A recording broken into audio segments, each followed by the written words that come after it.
자, 오늘 귀를 기울이고 하나님의 말씀을 통해서 은혜 받기를 원합니다.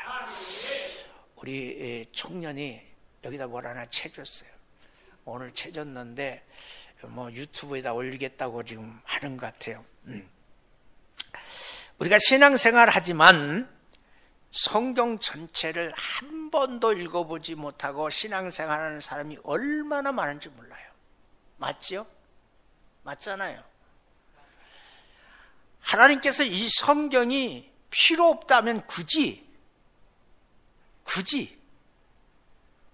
모세를 통해 이 성경을 주시지 않을 것이고 3400년 동안이나 수많은 사람을 통해서 성경을 보관할 이유도 없었을 겁니다.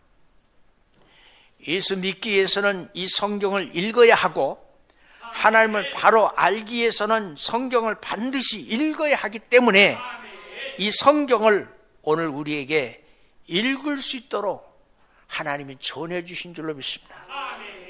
그런데도 교회에서는 이 성경을 하나의 참고 도서로 생각하고 전체를 읽으려 하지 않고 알려주지도 않고 전하지도 않는 거예요. 우리 열세일 감리교회 성도들은 이 하나님의 말씀을 사랑하시고 더 많이 읽고 깨달아서 하나님께서 기뻐하시는 하나님의 자녀들이 다 되어서 말씀이 삶에서 보여지는, 그래서 말씀을 삶에서 증거하는 삶의 전도자로 살아가시기를 주의 이름으로 축원합니다. 오늘 본문은 야곱의 예배의 모습이 기록이 되어 있습니다. 야곱은 어떤 예배를 드렸을까? 야곱은 그 이름을 해석해 보면 움켜쥐는 인생, 빼앗는 인생, 경쟁하는 인생, 이게 세상 밖의 사람들의 삶이에요. 세상 밖의 사람들. 여러분, 교회 떠나서 사업하는 사업장, 직장, 장사하는 현장 가보면 서로 움켜쥐려고 아기다툼하는 거예요. 서로 내가 움켜쥐려고 빼앗는 인생을 사는 거예요. 경쟁하는 인생을 사는 거예요. 형을 속이고 아버지를 속이고 형의 것을 빼앗고 라반의 외삼촌의 것을 빼앗고 거부가 되었지만 한시도 평안한 삶을 살아보지 못한 사람이 누구냐? 야곱이에요. 그래서 예수 믿는 사람이 최고의 축복을 뭐라고 말했어요? 평안해요. 평안. 여러분 평안하십니까? 그럼 여러분 복 받은 사람이에요. 네? 하나님께서는 야곱의 이 고집을 꺾고 순종하는 사람을 만들어 보려고 라반의 집에서 20년 동안 고생시켰지만 야곱은 여전히 그 욕심을 내려놓지 못합니다. 하나님께서는 이 야곱을 하나님의 사람으로 변화시키기 위해서 이제는 자식들을 통해서 일하십니다. 12명의 아들들이 이젠 사고를 치기 시작해요. 자식이 많으면 바람 잘 날이 없다고 그러잖아요. 우리가 창세기 34장의 말씀을 보면 하나님의 말씀에 귀를 기울이지 않고 숫곳에 장막을 쳤다가 하나밖에 없는 딸, 애동딸 디나가 세겜의 족장에서 못된 짓을 당하는 바람에 야곱의 아들들이 세겜의 족장들에게 가서 복수하기 위해서 거짓 계약을 하고 살인을 하고 약탈하는 끔찍한 죄를 짓게 됩니다. 하나님을 믿는다고 하는 사람들이 사람을 존중히 여기지 않고 정직을 행하지 않고 세상 사람들도 하지 않는 엄청난 못된 짓을 하게 되는 겁니다. 그제서야 야곱은 정신을 차리게 됩니다. 이래서는 안 되겠구나. 할아버지가 믿던 하나님, 아버지가 믿고 순종했던 하나님, 그 하나님께로 돌아가야겠구나. 돌아가야 되겠구나. 그래서 야곱은 베델로 돌아가기로 마음을 먹었습니다. 베델이 뭐죠? 하나님의 집입니다. 벳, 집이라는 뜻입니다. 엘, 하나님이랍니다. 처음 야곱이 하나님의 영광을 보았던 것입니다. 처음 하나님의 사랑을 받았던 것입니다. 오늘 우리로 말하면 첫 믿음, 첫사랑을 기억했던 장소로 가는 겁니다. 그래서 자신을 돌아보고 우리가 가지고 있는 우상들을 다 버리고 그리고 의복을 갈아입습니다. 의복을 갈아입었다 그 말은 구습을 벗어버린 거예요. 옛 습관을 벗어버린 거예요. 자기 삶을 이제는 바꾸는 거예요. 새로운 삶을 살겠다는 야곱의 의지입니다. 창세기 35장 2절의 말씀을 한번 읽어보십시다. 뭐라고 되어 있습니까? 우리 같이 읽어봅니다. 시작. 야곱이 같이요. 야곱이 이에 자기 집안 사람들과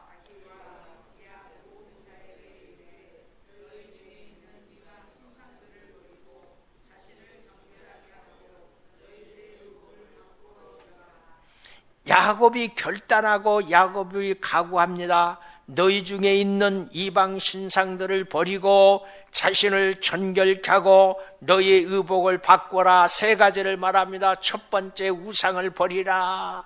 하나님보다 더 사랑하는 것이 있으면 버리시기를 바라요. 하나님보다 더 사랑하는 것이 있으면 버리시기를 바라요. 하나님보다 더 사랑하는 것이 있으면 내려놓기를 바라요. 두 번째 뭐라 합니까? 정결하라. 우리를 깨끗게 하는 것은 주님의 보혈밖에 없는 줄로 믿습니다. 주님의 보혈을 우리의 겉사람과 속사람의 우리의 겉모습과 속모습을 깨끗하게 바꿔주셔서 의의 옷을 입혀주셔야만이 세 번째 뭐가 바꿔져요? 의복이 바꿔지는 거예요. 행실이 바꿔지는 거예요. 말이 바꿔지는 거예요. 행동이 바꿔지는 거예요. 믿음의 제스처가 바꿔지는 거예요. 이것은 야곱의 결단이고 야곱의 각오입니다. 너희 중에 있는 이방 신산을 버리라. 너희 자신을 정결케 하고 우상을 버리라. 가족들 중에 가지고 온 이방 신산, 그들에게는 있어서는 뭐가 있었습니까? 귀걸이가 있었습니다. 장식품들이 있었습니다. 색연금체, 상수리나무 아래 모두 묻어버리고 새로운 길로 출발하게 됩니다. 그러고는 야곱이 예배를 드립니다. 어떻게 예배를 드릴까요? 7절의 말씀 크게 읽어봅니다. 7절 시작.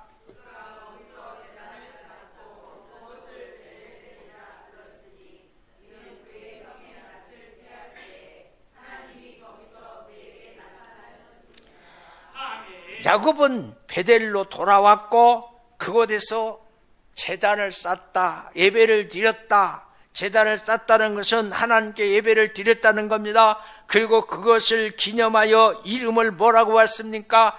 엘베델이라고 그랬습니다. 하나님의 집에 하나님입니다. 하나님의 집에 하나님, 하나님. 베델은 하나님의 집입니다. 야곱의 장점은 인생의 문제가 생길 때 하나님의 이름을 부른 거예요. 하나님의 이름을 부른 거예요. 하나님의 이름을 부른 자는 구원을 주시다고 약속하셨습니다. 그리고 하나님의 이름을 부른 자는 부끄러움을 당하지 않게 하겠다고 약속하셨습니다. 구원을 허락하시겠다. 부끄러움을 당하지 않게 하시겠다. 그런데 의외로 세상 속에서 하나님의 이름을 부르는 사람들이 그리 많지 않습니다. 하나님께서는 하나님의 이름을 부르기를 기뻐하시는 줄로 믿습니다. 하나님의 이름, 아브라함과 이삭의 역사에 있던 하나님의 이름은 엘사다의 하나님.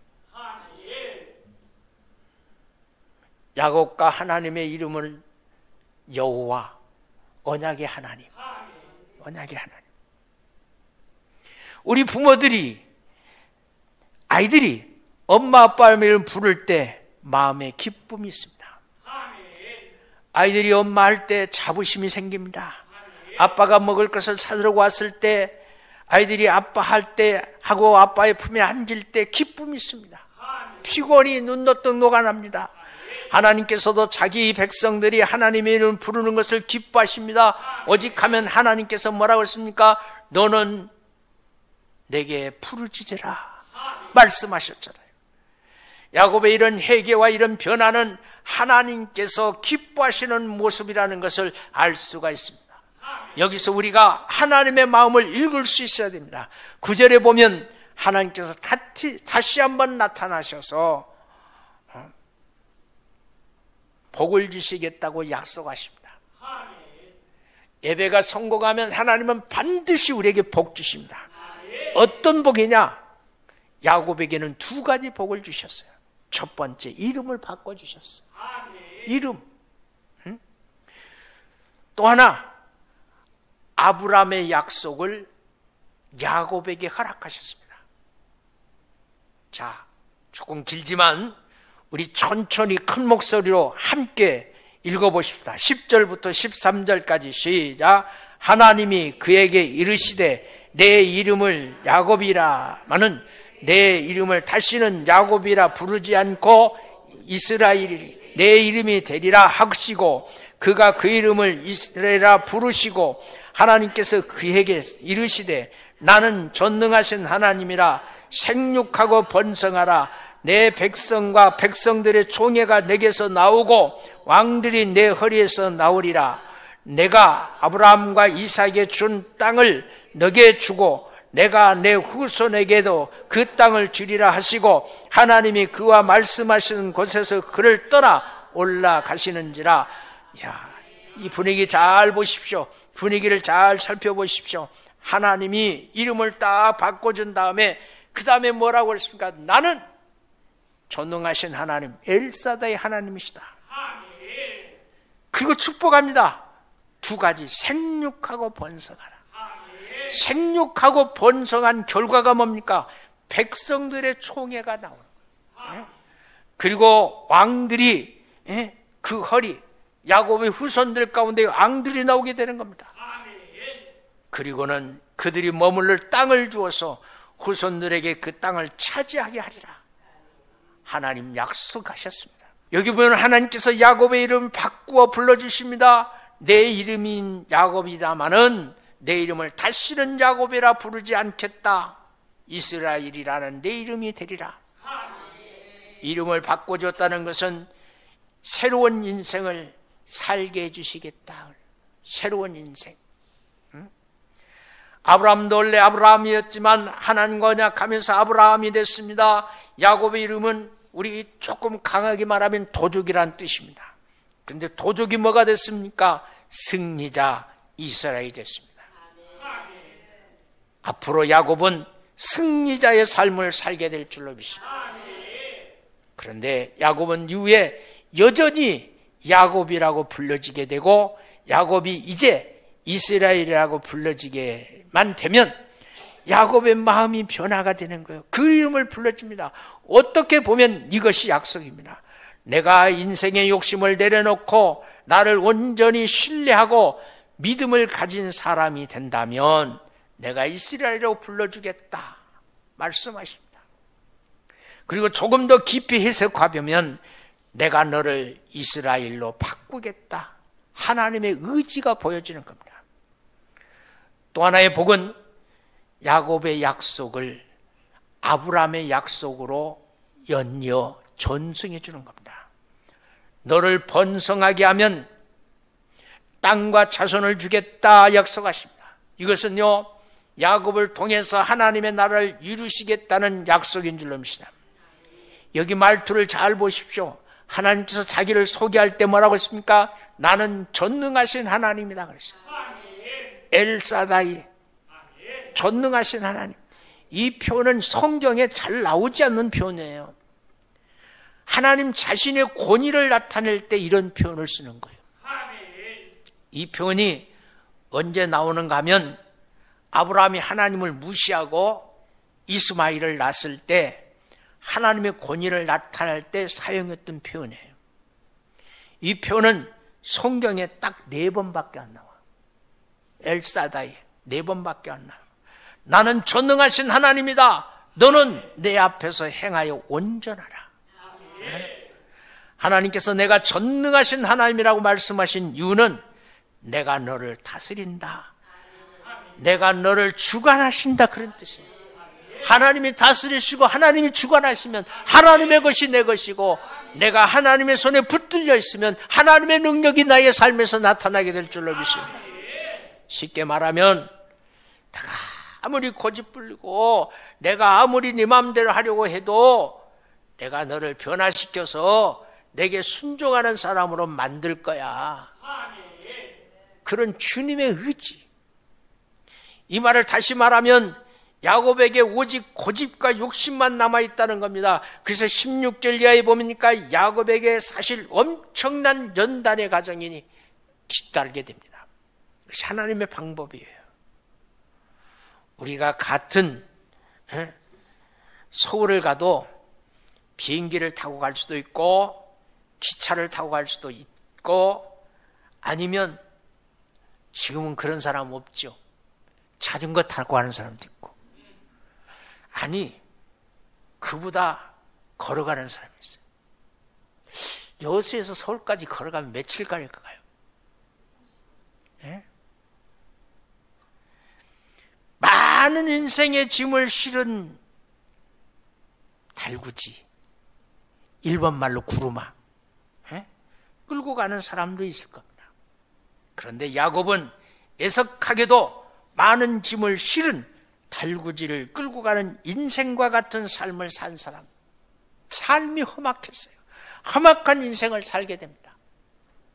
여러분, 이 땅에 한 번밖에 살지 못하는 인생, 하나님 앞에 붙들려서 내 힘으로 살지 말고 하나님이 나를 살게 해서 하나님의 것을 누리면서 사는 여러분 되시기를 주의 이름으로 축원합니다. 18절을 보면 야곱은 가장 사랑하는 것을 잃어버립니다.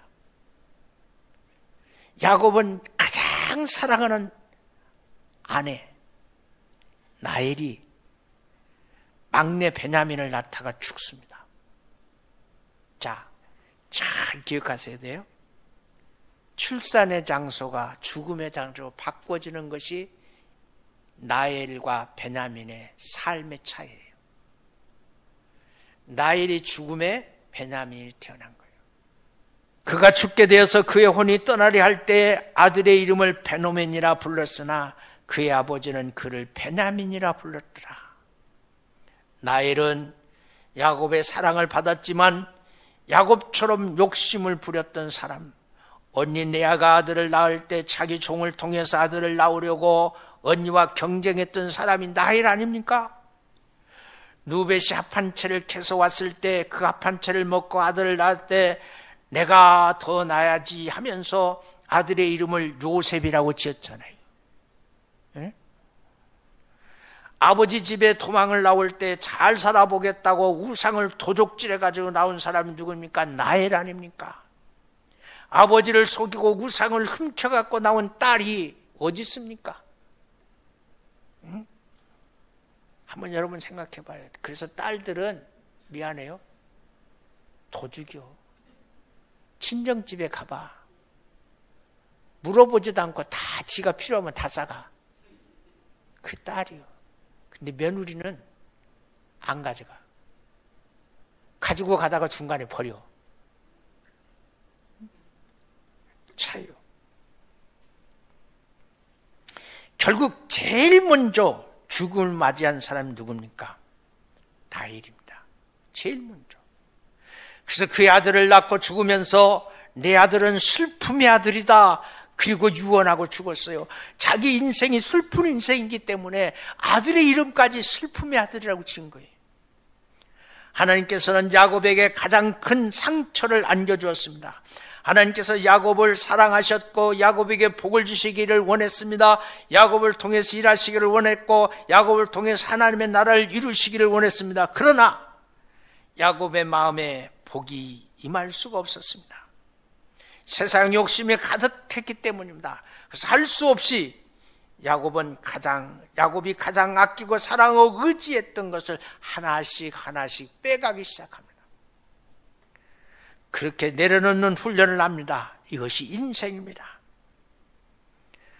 하나님의 나라의 복은 결국 세상의 것을 다 내려놓아야 누릴 수 있습니다. 하나님의 나라의 복은 세상의 것을 다 내려놓아야 받을 수 있어요. 그리고 이제 장자 누벳이 끔찍하게도 나일의 종과 동침합니다. 아버지 입장에서 뭐예요? 아버지의 첩이에요. 아버지의 첩과 아들이 동침하게 되는 겁니다. 아버지의 마음에 대봇을 박아버리는 거예요. 22절 보니까 그렇게 돼 있어요.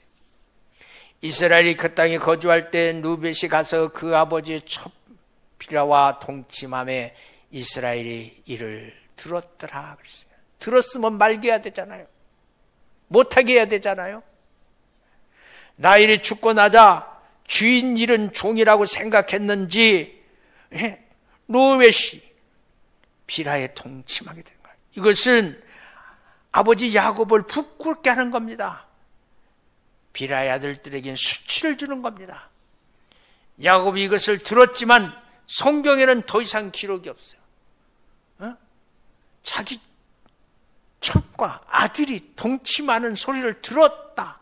그래서 불같이 화를 내든지 뭐 소리가 있어야 되는데 그 다음 성경은 기록된 게 없어요. 야곱은 아무런 조치를 취하지 않았다는 것을 알 수가 있습니다. 여기서 우리 깨달아야 돼요. 신앙생활 잘못하는 것 보면, 여러분 자녀들의 신앙생활 잘못하는 걸 보면 눈 감아주면 안 돼요. 깨닫게 해줘야 돼요. 깨닫게 해줘야 돼요.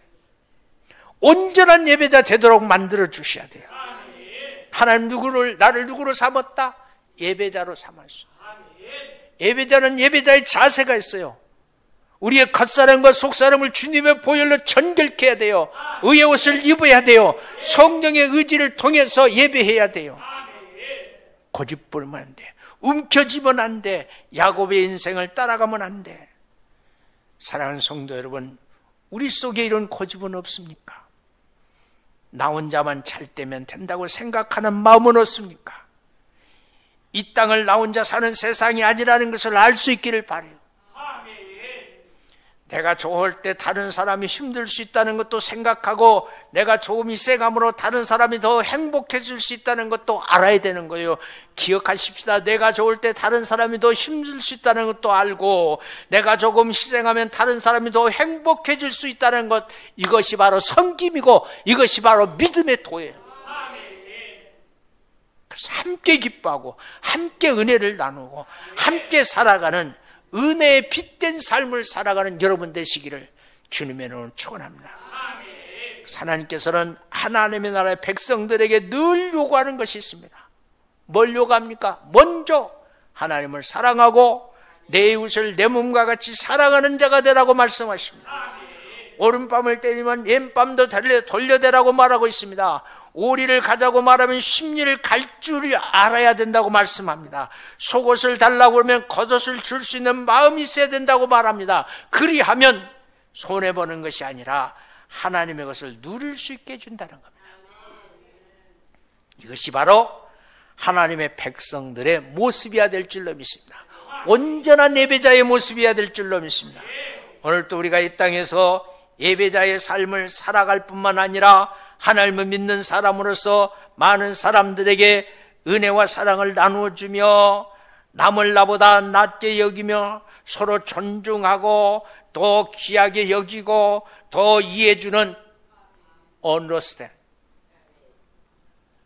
다른 사람을 나보다 한 계단 높은 곳에 세워놓고 그를 섬기는 그것이 사랑이고 그것이 하나님을 기뻐하는 섬김일 줄로 믿습니다. 그런 삶을 살아가는 우리 제일가족들이 되기를 주님의 이름으로 축원합니다.